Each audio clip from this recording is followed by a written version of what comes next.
Good day students. BA द्वितीय वर्ष की क्लास में हमारा टॉपिक चल रहा था भारतीय संविधान की विशेषताएं, जिसमें हमने अब तक कई सारी विशेषताओं पर चर्चा की। आगे हम देखते हैं भारतीय संविधान की अगली विशेषता। भारतीय संविधान की एक अन्य विशेषता है अल्पसंख्यकों व पिछड़े वर्गों के हितों के लिए विशेष प्रतिबंध। भारत के संविधान में अल्पसंख्यकों के हितों की रक्षा हेतु और उन्हें बहुसंख्यकों के अत्याचार से बचाने हेतु विशेष संवैधानिक प्रावधान किए गए हैं। जैसे कि अनुसूचित जाति जनजाति के लिए संविधान के प्रारंभ में 10 वर्षों के लिए इस आरक्षण की व्यवस्था की गई थी और इस व्यवस्था को आगे बढ़ाया जाता रहा है। इसी तरह 2 आंग्ल भारतीयों के संसद में लोकसभा में मनोनयन की व्यवस्था भी इसी उद्देश्य से की गई है। तो अल्पसंख्यकों के हितों को उन्हें समाज की मुख्य धारा से जोड़ने हेतु और उनके विकास को गति देने हेतु संविधान में विशेष प्रावधान रखे गए हैं। अगला है आपातकालीन प्रतिबंध। भारतीय संविधान की एक अन्य विशेषता आपातकालीन प्रावधान भी है। भारतीय संघात्मक व्यवस्था का, जैसे कि हमने पहले चर्चा की, एक अद्भुत लक्षण है कि भारतीय संवैधानिक व्यवस्था विशेष परिस्थितियों में एकात्मक शासन में परिवर्तित हो जाती है। भारतीय संविधान में आपातकालीन परिस्थितियों का सामना करने हेतु कुछ प्रावधान किए गए हैं, जिनमें संघीय शासन व्यवस्था बहुत हद तक एकात्मक शासन व्यवस्था में परिवर्तित हो जाती है। यानी राज्यों के विषयों पर भी संघ का या केंद्र का आधिपत्य हो जाता है। ऐसे ही किसी राज्य विशेष में संवैधानिक संकट उत्पन्न होने पर उस राज्य विशेष की राजनीतिक और प्रशासनिक व्यवस्था केंद्र के अधीन आ जाती है। यानी उस संविधान पर उस राज्य में राष्ट्रपति शासन लागू हो जाता है और वहाँ की राजनीतिक व्यवस्था पूरी तरह केंद्र के अधीन हो जाती है। इस तरह आपातकालीन परिस्थितियों का सामना करने हेतु संविधान में ही विशेष प्रावधानों का उल्लेख किया गया है। अगली विशेषता भारतीय संविधान की है लोक कल्याणकारी राज्य। भारत का संविधान एक लोक कल्याणकारी राज्य की स्थापना करता है। इस हेतु जहाँ मौलिक अधिकार नागरिकों के हकों की अधिकारों की रक्षा हेतु किए गए प्रावधान है, वैसे ही नीति निर्देशक तत्वों का भी प्रावधान हमारे संविधान में रखा गया है। और नीति निर्देशक तत्वों में स्पष्ट कहा गया है कि भारत में एक लोक कल्याणकारी राज्य की व्यवस्था हेतु राज्य विशेष प्रावधान करेगा, जैसे कि पंचायतों की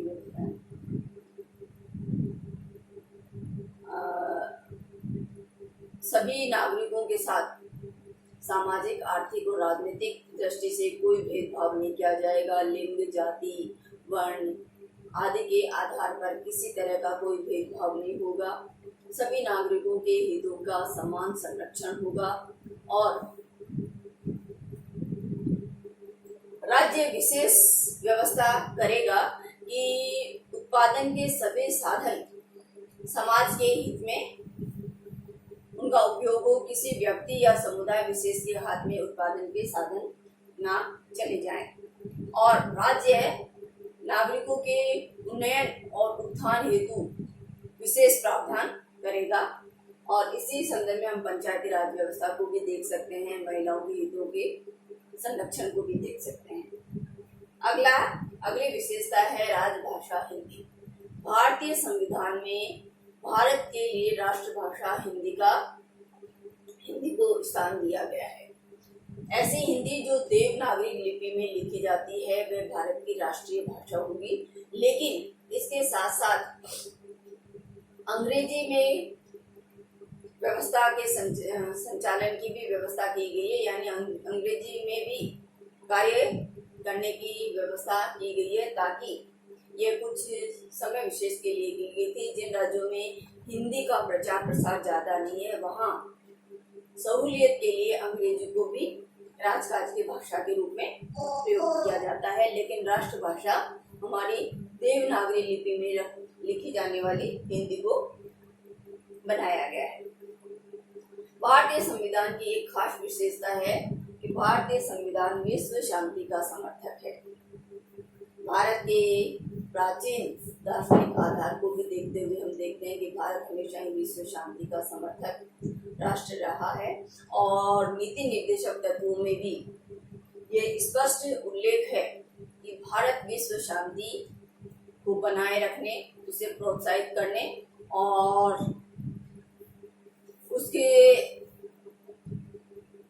उसको बढ़ाने का निरंतर प्रयास करेगा।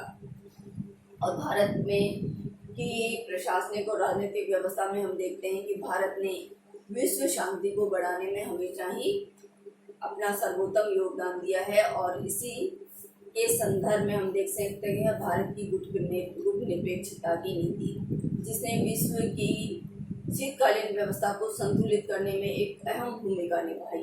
तो भारत के संविधान में स्पष्ट उल्लेख है कि भारत विश्व शांति को बढ़ावा देने वाला राष्ट्र होगा। अगली विशेषता भारतीय संविधान की यह है कि भारत का संविधान अनेक स्रोतों से निर्मित संविधान है। भारत के संविधान निर्माताओं ने दुनिया के अनेक संविधानों का अध्ययन किया और उस अध्ययन के उपरांत जहाँ जहाँ श्रेष्ठ व्यवस्था या प्रावधान उनको नजर आए, उन प्रावधान उन व्यवस्थाओं को भारतीय संविधान में स्थान देने का प्रयास किया गया। और इस तरह हम देखते हैं कि भारत के संविधान पर मुख्य रूप से 1935 के अधिनियम का प्रभाव है। भारत के संविधान का लगभग 70% हिस्सा 1935 के अधिनियम से लिया गया है। ब्रिटिश संविधान से भारतीय शासन व्यवस्था अत्यधिक प्रभावित हुई। हम देखते हैं कि 200 साल से भारत पर ब्रिटेन का आधिपत्य था और इस दौरान पूरी राजनीतिक संस्कृति एक तरह से ब्रिटिश रंग में रंग गई थी और इसी दौर के फलस्वरूप भारत में संसदीय शासन व्यवस्था, द्विसदनात्मक व्यवस्थापिका, लोकसभा अध्यक्ष, लोकसभा का जो स्वरूप है, लोकसभा की शक्तियां, लोकसभा और राज्यसभा के संबंध, प्रधानमंत्री का पद आदि अनेक व्यवस्थाएं हैं वह हमने ब्रिटेन के संविधान से ली है। भारत के संविधान पर अमेरिका के संविधान की भी गहरी छाप है। अमेरिका के संविधान से भी हमने कई प्रावधान लिए हैं, जैसे कि भारतीय संविधान की प्रस्तावना का जो कंसेप्ट है वो अमेरिका के संविधान से आया है। इसी तरह मौलिक अधिकारों का उल्लेख, न्यायिक पुनरावलोकन की व्यवस्था, उपराष्ट्रपति का पद और संविधान संशोधन के कुछ प्रावधान हमने अमेरिका के संविधान से लिए हैं। ऐसे ही आयरलैंड के संविधान से हमने नीति निर्देशक तत्वों को ग्रहण किया है और भारत के संविधान में नीति निर्देशक तत्व अपने आप में एक महत्वपूर्ण तत्व है। राष्ट्रपति के निर्वाचक मंडल की जो व्यवस्था है वह भी हमने आयरलैंड के संविधान से ली है। राज्यसभा में सदस्यों के मनोनयन की व्यवस्था, यानी नामांकित सदस्यों के जो राज्यसभा में जो 12 सदस्य नामांकित किए जाते हैं, ये प्रावधान भी हमने आयरलैंड के संविधान से लिया है। कनाडा के संविधान से हमने संघीय शासन व्यवस्था के बहुत बड़े प्रारूप को लिया है, यानी एक शक्तिशाली संघीय शासन व्यवस्था को हमने कनाडा से लिया है।